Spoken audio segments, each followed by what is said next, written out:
औज़ुबिल्लाहिमिनश्शैतानिर्रजीम बिस्मिल्लाहिर्रहमानिर्रहीम अस्सलामुअलैकुम। Last time जो हमने डिस्कस किया था वो था आईआर स्पेक्ट्रोफोटोमीटर होता क्या है। उसके मैंने आप लोगों को सिलेक्शन रूल पढ़ाए थे कि आईआर सिलेक्टिव वो होते हैं जिसके अंदर डाइपोल मूवमेंट हो। हम लोगों ने वहाँ पे डाइपोल मूवमेंट का कॉन्सेप्ट भी समझा था। अब ऐसे कंपाउंड जो आईआर इनएक्टिव होते हैं, लाइक जिनका डाइपोल मूवमेंट ही अब नहीं ज़ीरो है, उनको फिर हम कैसे डिटरमाइन करें। जैसे होमोटॉमिक मॉलिक्यूल हो गए, उसके क्या क्या मतलब उसको कैसे हमारे पास डिटर्मिनेशन होनी चाहिए। तो उसके लिए हमारे पास क्या है, एक और डिफरेंट टाइप की स्पेक्ट्रोस्कोपी आती है जिसे रामन स्पेक्ट्रोस्कोपी कहते हैं। तो इस वजह से आईआर की भी सीरीज़ ख़त्म नहीं हुई। भी आईआर में काफ़ी हम लोगों ने पढ़ना है, बट मैं इसमें आप लोगों को बताने से पहले यहाँ पे रामन स्पेक्ट्रोस्कोपी जो है उसका इंट्रोडक्शन वगैरह दूंगी इस लेक्चर में। अगर आप लोगों को मेरे लेक्चर्स पसंद आते हैं तो काइंडली इसको लाइक करें, सब्सक्राइब करें, ताकि ऐसे बच्चे जिन्हें स्पेक्ट्रोस्कोपी वगैरह टफ लगती है मेरा चैनल जो है उन तक पहुँचे और ताकि वो इजीली समझ सकें। शुक्रिया। अब यहाँ पे मैं आप लोगों को डिफरेंस बताऊंगी, what are the difference between IR और रामन स्पेक्ट्रोस्कोपी। आपको पता है कि जो हमारे पास इंफ्रारेड स्पेक्ट्रोस्कोपी होती है उसमें हमारे पास कोई भी सैंपल होता है तो हम लोग उसकी क्या करते हैं, सैंपल आईआर इंफ्रारेड रेडिएशन देते हैं तो वो उसको अब्जॉर्ब करता है। जो ट्रांसमिटेंस होती है फिर उसके थ्रू हम लोग डिटेक्ट करते हैं डिटेक्टर से। बेसिकली यहाँ पे आपको पता है कि हमारे पास इंफ्रारेड स्पेक्ट्रोस्कोपी में वाइब्रेशनल रोटेशनल ट्रांजिशन होती है। और जो हमारे पास इसमें डाइपोल मोमेंट जो है ना वो कंपलसरी होती है। वाटर जो है ना हम लोग यहाँ पे नो यूज़ नहीं कर सकते, सॉरी मैंने उल्ट लिख दिया है। यहाँ पे वाटर जो है हम लोग नहीं यूज़ कर सकते, इधर वाटर यूज़ कर सकते हैं as a solvent. Because water जो है आपको पता है वो वैसे ही पोलर कंपाउंड है और उसका डाइपोल मोमेंट ज़ीरो नहीं होता। सो डेट्स वाई हम लोग यहाँ पे वाटर को नहीं इस्तेमाल कर सकते। ठीक है। अब यहाँ पे दूसरा हमारे पास केस है रामन स्पेक्ट्रोस्कोपी। रामन स्पेक्ट्रोस्कोपी है ये उन कंपाउंड के लिए होती है जिसका डाइपोल मोमेंट जो है ज़ीरो हो, उनके लिए हम लोग कर सकते हैं। इसमें बेसिकली होता क्या है, इसमें स्कैटरिंग ऑफ रेडिएशन होती है। स्कैटरिंग कैसे होगी, फॉर एग्जांपल हमारे पास कोई भी एक सैंपल यहाँ पे पड़ा हुआ है, उसमें हम लोग कोई भी रेडिएशन को बम्बार्डमेंट करवा रहे हैं तो वहाँ पे स्कैटर्ड होगा। अब हमारे पास स्कैटरिंग होती है, इस वजह से इसे स्कैटरिंग ऑफ रेडिएशन यहाँ पे कह रहे हैं।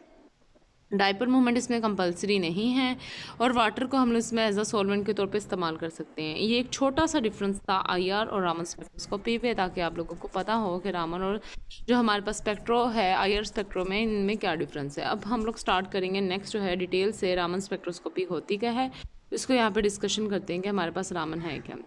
अब ये हमारे पास बेसिकली है रामन स्पेक्ट्रोस्कोपी। रामन स्पेक्ट्रोस्कोपी है क्या, रामन स्पेक्ट्रोस्कोपी हम लोग डिटरमाइन करें। ये सीवी रामन जो था ना, फिजिक्स था, उसने ये स्पेक्ट्रोस्कोपी इसके बारे में बताया।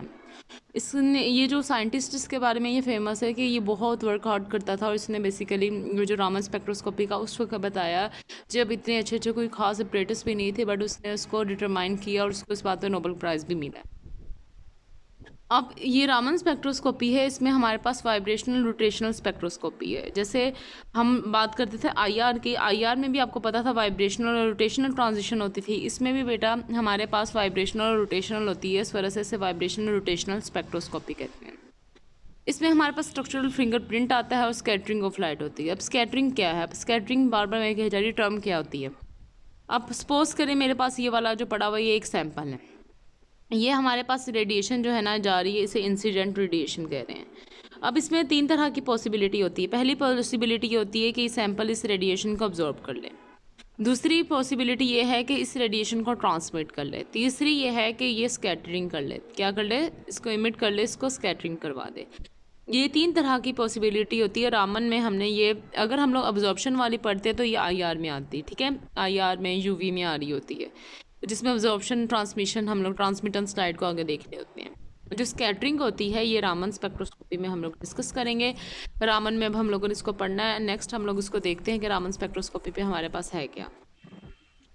नेक्स्ट है हमारे पास what is the Raman spectroscopy.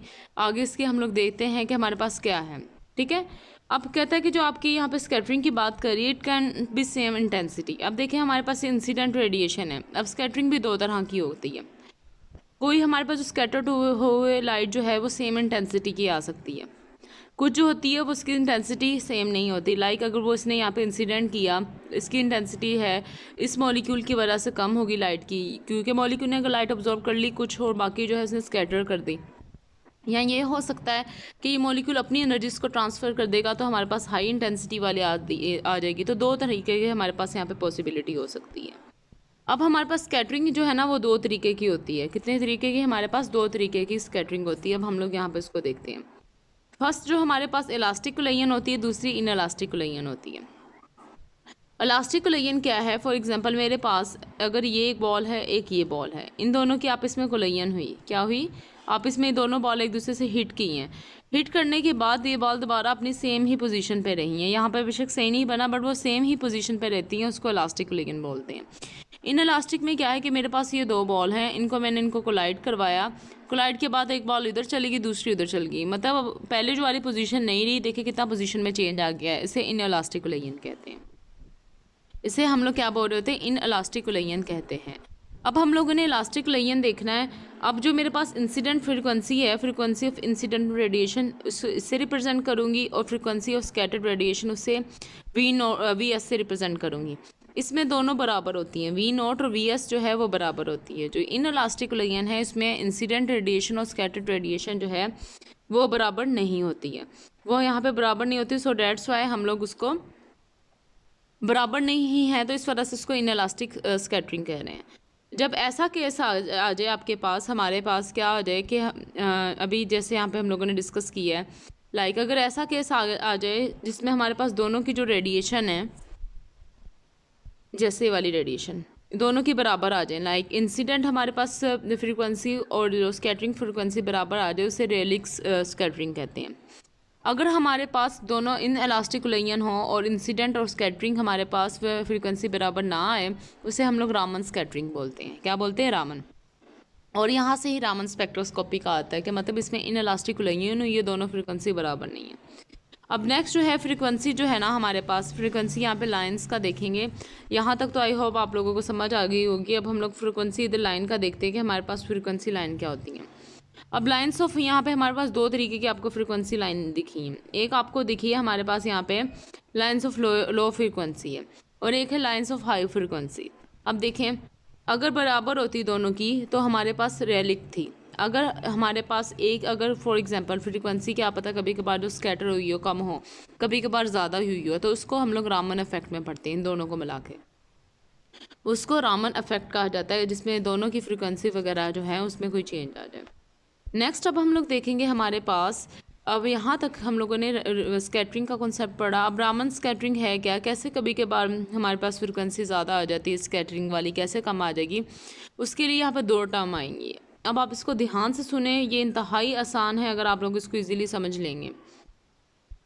अब हमारे पास होता यहाँ पे ये है कि रामन में आपको पता है, जैसे मैंने आपको बताया कि ट्रांजिशन होती है।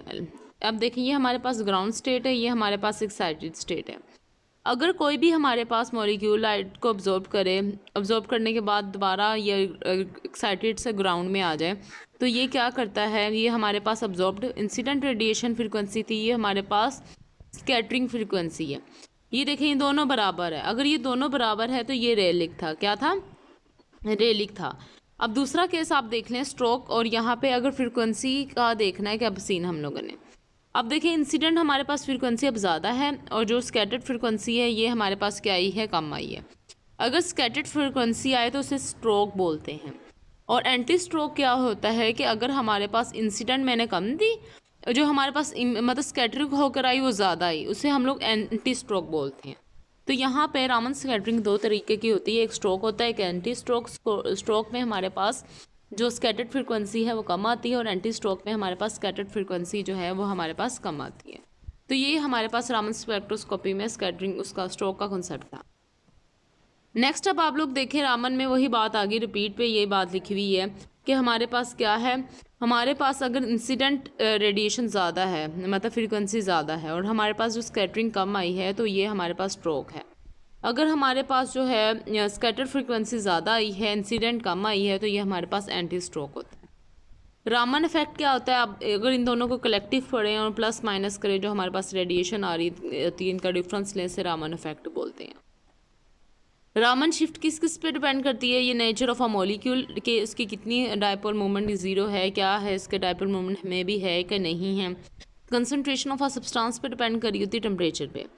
याद रखिएगा, जो रूम टेम्परेचर होता है, रूम टेम्परेचर पे स्ट्रोक वाली जो है ना वो ज़्यादा होती है, मतलब हमारे पास जो इंसिडेंट रेडिएशन होगी वो ज़्यादा होगी, स्कैटर्ड कम होती है। जब टेम्परेचर बढ़ा दें तो एंटी स्ट्रोक ज़्यादा होती है। क्यों एंटी स्ट्रोक ज़्यादा होती है? क्यों हमारे पास जो है स्कैटर फ्रीक्वेंसी ज़्यादा हो रही थी। अब ज़ाहिरी बात है, अगर टेम्परेचर बढ़ा तो आपको पता है काइनेटिक एनर्जी बढ़ती है, मॉलिक्यूल्स की, मॉलिक्यूल आपस में टकराएंगे, 1/2 mv का स्केयर होता है, तो जब वो टकराएंगे तो उनकी वेलोसिटी बढ़ी, तो जिसकी वजह से काइनेटिक एनर्जी बढ़ी। काइनेटिक एनर्जी टेम्परेचर का डायरेक्ट रिलेशन है, तो एब्सोल्यूट टेम्परेचर का जब डायरेक्ट रिलेशन है, सो दैट्स वाई हमारा एंटी स्ट्रोक जो है वो भी बढ़ती है। तो ये था हमारा सारा रामन स्पेक्ट्रोस्कोपी। तो रामन स्पेक्ट्रोस्कोपी की लास्ट में मैं अगर एप्लीकेशंस का बताऊं तो ये डायपोल मोमेंट उन कंपाउंड का बताती है IR इनएक्टिव को। अगर आपसे कोई वाइवा में पूछ लें, इंटरव्यूज़ में पूछ लें कि हमारे पास सपोज करें ऐसा कोई कंपाउंड है, लाइक मैं बात कर लूँ H2 की बात कर लूँ, IR इनएक्टिव है, तो मैंने अगर उसका हम लोगों ने मालूम करना है, हम लोगों ने इसका स्पेक्ट्रा वगैरह डिटर्मिनेशन करनी है, तो हम लोग उसको कैसे मालूम करेंगे?